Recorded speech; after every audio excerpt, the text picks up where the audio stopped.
আমি তো মনে করি LDC graduation should be deferred, কারণ এটা নিয়ে আমাদের এত এক্সাইটেড হওয়ার কিছু নাই।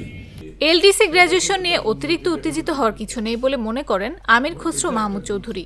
তার মতে, দেশের অর্থনীতি যখন সংকটে তখন উন্নয়নের উদযাপন অপ্রাসঙ্গিক। তিনি বলেন, এখন দরকার গ্র্যাজুয়েশন নয়, বরং অর্থনৈতিক মুক্তি ও স্থিতিশীলতা। নিয়ন্ত্রণহীন ও সমান সুযোগ নিশ্চিত করা ছাড়া অর্থনৈতিক উন্নয়ন সম্ভব নয় বলে মনে করেন এই নেতা।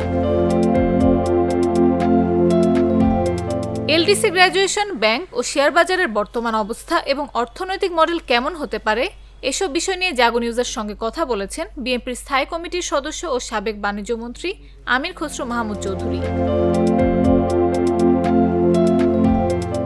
আমি তো মনে করি LDC graduation should be deferred, কারণ এটা নিয়ে আমাদের এত এক্সাইটেড হওয়ার কিছু নাই।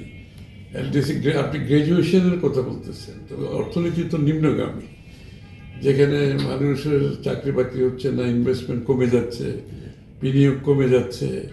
তো এখানে গ্র্যাজুয়েশন কোথায় দেখবো আমি? যারা যে গ্র্যাজুয়েশনের যে একটা বোগাস একটা ইয়ে সৃষ্টি করছে, এটা তো ভুল তথ্যের উপরে করছে। গ্র্যাজুয়েশন তো করে মানুষ উপরের দিকে যাওয়ার জন্য। আপনি তো বর্তমানে অর্থনীতির যে অবস্থা, এটা তাকে মুক্ত করতে হবে, স্যালভেজ করতে হবে। তারপরে এটা আমি মনে করি যে সেটা গো ফর ডেফারমেন্ট, দীর্ঘমেয়াদী না হলেও কিছুটা ডেফারমেন্ট করে আমাকে একটা ব্রিদিং টাইম থাকা দরকার। Market access, cost of fund, অনেক কিছু, তারপরে আপনার লেবার ইস্যুস, অনেক জায়গায় এখানে আপনাকে চিন্তা করতে হবে। সুতরাং আমি মনে করি গভর্নমেন্ট শুড প্রেস ফর ডেফারমেন্ট।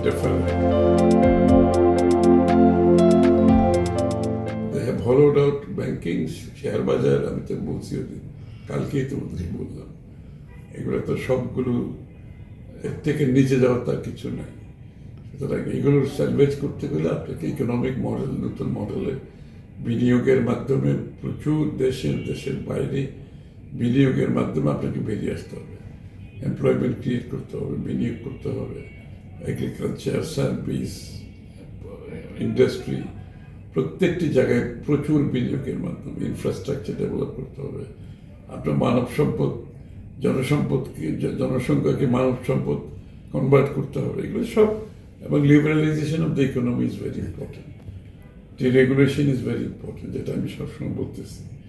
এই দেশের জন্য লিবারালাইজ ইকোনমি, এটা most highly regulated country Bangladesh, এবং এটা করা হয়েছিল কতগুলো লোককে পৃষ্ঠপোষিত করার জন্য, তারা যাতে লুটপাট করতে পারে। এই সিরিয়াস ডিরেগুলেশন দরকার। একটি বাস্তবভিত্তিক অংশগ্রহণমূলক অর্থনীতির দিকে যেতে হবে, যেখানে সব শ্রেণীর মানুষ বিনিয়োগ ও সম্পদ সৃষ্টির সুযোগ পাবে, এমনটি মত এই নেতার।